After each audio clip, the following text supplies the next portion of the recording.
Comments లో నటీనటులు చేస్తున్న కామెంట్స్ హద్దులు మీరుతున్నాయి. ఫ్యాన్స్ ను హట్ అయ్యేలా చేస్తున్నాయి. రీసెంట్ గా ఇలాంటి ఇష్యూలోనే ఇరుక్కున్నాడు నటకిరీటి రాజేంద్ర ప్రసాద్.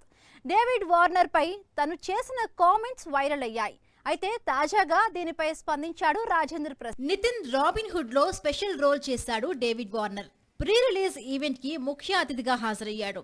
అయితే ఈ ప్రోగ్రామ్ లో వార్నర్ ను ఉద్దేశించి రాజేంద్ర ప్రసాద్ చేసిన వ్యాఖ్యలు వైరల్ అయ్యాయి. దీంతో నట కిరీటి వెంటనే క్షమాపణలు చెప్పాలని వార్నర్ ఫ్యాన్స్ డిమాండ్ చేశారు.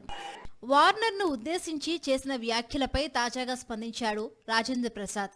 తాను ఆ వ్యాఖ్యలు ఉద్దేశపూర్వకంగా చేసినవి కావని, తన మాటలు ఎవరినైనా నొప్పిస్తే క్షమించాలని కోరాడు.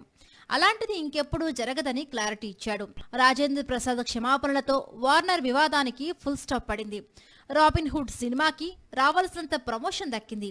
మరి మార్చి 28న వస్తున్న ఈ సినిమా ఆడియన్స్ ను ఎంతవరకు ఎంటర్టైన్ చేస్తుందో చూడాలి మరి.